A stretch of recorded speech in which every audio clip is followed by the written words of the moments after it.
Terima kasih Anda masih bersama kami di Jurnal Merah Putih. Saudara, hari terakhir retret kepala daerah gelombang kedua di kampus IPDN Jatinangor, Kabupaten Sumedang, Jawa Barat.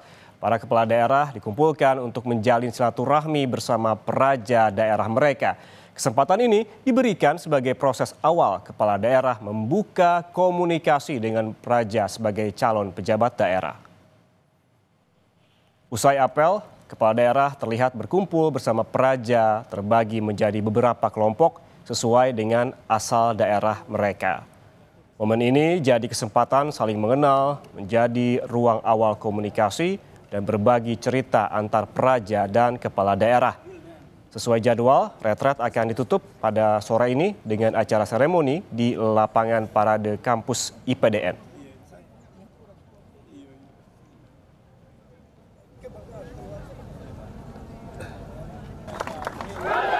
Ya, tujuannya adalah mereka memberikan motivasi dan semangat kepada adik-adiknya, dan adik-adik peraja ini juga bisa menjadikan para kepala daerahnya keteladanan dan membuka ruang komunikasi. Ya, sehingga ini proses awal, nanti terus ada komunikasi, ada bimbingan, ada berbagi pengalaman, dan nanti tentunya ada penempatan-penempatan yang ditugaskan khusus oleh para kepala daerah itu. Ya. Di hari terakhir retret kepala daerah gelombang kedua, Menteri Agama Republik Indonesia Nasaruddin Umar hadir di kampus IPDN untuk memberikan pembekalan kepada 86 kepala daerah yang menjadi peserta. Dalam pemaparannya, ia membahas terkait moderasi beragama. Ia juga menekankan pentingnya menggunakan bahasa agama dalam berkomunikasi publik. Menurutnya, pemimpin tak hanya perlu konsentrasi, tetapi juga kontemplasi dalam menjalankan kepemimpinannya 5 tahun ke depan. Ini sangat besar manfaatnya. Gandhi misalnya di Hindu, kenapa bisa menjadi tokoh internasional? Itu kerjanya retreat. Jadi kontemplasinya itu bagus. Ya, tidak mungkin kita menyelesaikan persoalan hanya dengan konsentrasi, tapi harus juga kontemplasi. Konsentrasi itu adalah mengerahkan pikiran untuk suatu persoalan agar selesai. Kontemplasi mengerahkan jiwa nurani, ya, untuk menyelesaikan persoalan. Jadi perkawinan antara kontemplasi dan konsentrasi itu yang akan menyukseskan seorang pimpinan.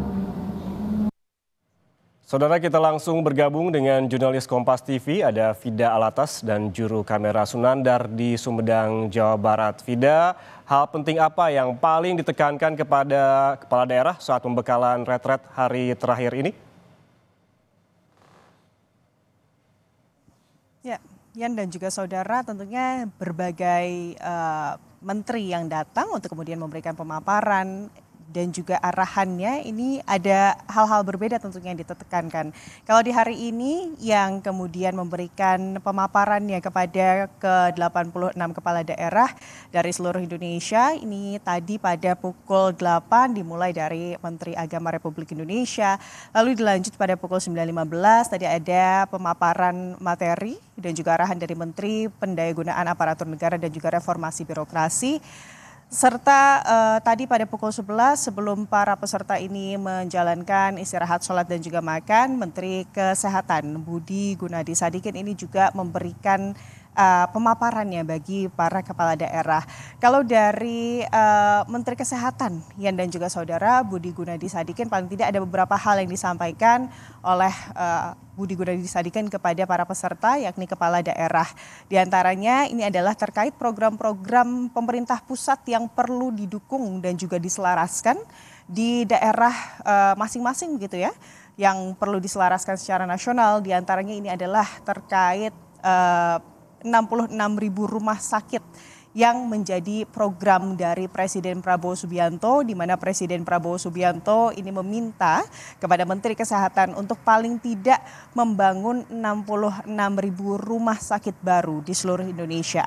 Menteri Kesehatan Budi Gunadi Sadikin menyebut hingga saat ini baru ada 17 rumah sakit yang telah dilakukan groundbreaking. Tentunya peran dan juga dukungan dari para kepala daerah untuk terwujudnya hal ini sangat diperlukan. Maka dari itu tadi dalam pemaparannya Budi Gunadi Sadikin ini juga meminta dukungan dan juga komitmen dari para kepala daerah untuk merealisasikan program ini.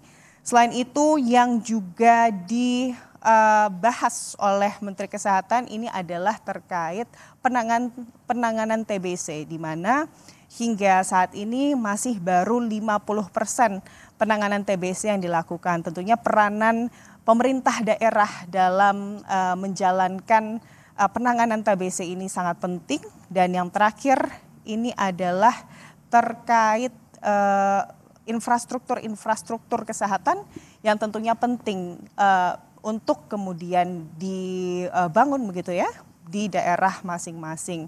Itu tadi yang kemudian disampaikan oleh Menteri Kesehatan Budi Gunadi Sadikin. Selain Budi Gunadi Sadikin juga ada Menteri Agama tadi yang juga sudah disampaikan bagaimana kemudian membawa materi tentang modernisasi agama begitu ya. Dan yang saat ini tengah berlangsung, Ian dan juga saudara, ini adalah pemaparan dari kantor komunikasi kepresidenan dan juga kepala staf kepresidenan. Serta nanti terakhir sebelum penutupan pada pukul 16 akan ada materi pemaparan juga dari Menteri Perumahan dan juga Kawasan Permukiman. Ian. Ya, materi-materi penting disampaikan pada hari ini termasuk terkait dengan kesehatan dan juga keagamaan. Lalu bagaimana secara keseluruhan jalannya retret kepala daerah gelombang 2 selama sepekan ini, Vida? Secara keseluruhan kalau kita mengutip dari pernyataan Wamendagri Bima Arya, ini berjalan dengan baik. Para peserta begitu ya, ke-86 kepala daerah yang hingga hari ini mengikuti pemaparan ini juga melakukan dengan keadaan baik dan juga semangat begitu ya, Yan dan juga saudara. Dari ke-86 kepala daerah tersebut, ini kondisinya hingga saat ini juga baik, meskipun sebelumnya pada saat retret kepala daerah gelombang kedua ini dimulai, ada paling tidak 10 kepala daerah yang perlu diperhatikan kesehatannya. 5 diantaranya ini perlu diperhatikan secara khusus dan 5 diantaranya perlu diperhatikan secara umum. Tapi hingga saat ini tidak ada keluhan. Dan juga kalau kami lihat, Ian dan juga saudara, memang ada yang berbeda dari retret kepala daerah gelombang kedua ini. Meskipun kalau dilihat dari pematerinya, tidak semua menteri bisa hadir, tidak seperti pada saat retret kepala daerah gelombang pertama. Tapi di sini ada kelebihan-kelebihan kalau kita menukil dari pernyataan Bima Arya, bagaimana kalau di retret kepala daerah gelombang kedua, ini para kepala daerah juga disatukan dengan praja yang ada di Institut Pemerintahan Dalam Negeri begitu, IPDN, yang praja-praja ini merupakan calon pejabat-pejabat daerah di masa depan, sehingga komunikasi dan juga relasi silaturahmi ini juga dilakukan. Jadi di retret kepala daerah gelombang kedua ini, materi-materi yang disampaikan oleh menteri ini tidak hanya disampaikan pada kepala daerah, tapi juga pada seluruh praja. Di antaranya adalah praja utama dan juga praja madya yang juga menyimak materi-materi dari para menteri dan juga KPK kemarin, dari Polri juga, dan hari ini dari kantor komunikasi kepresidenan juga memberikan materinya. Selain itu, kalau dilihat karena waktunya ini sudah di retret kepala daerah ini digelar pada saat kemudian sejumlah pemerintah daerah lain ini sudah menjabat, sehingga sudah ada banyak contoh-contoh konkret dari permasalahan-permasalahan daerah yang bisa dijadikan contoh dan juga pembahasan serta diskusi saat momen ini dilakukan. Ian. Ya, bukan hanya materi-materi penting yang disampaikan selama sepekan ini, tetapi juga ada silaturahmi dan juga relasi pada retret gelombang kedua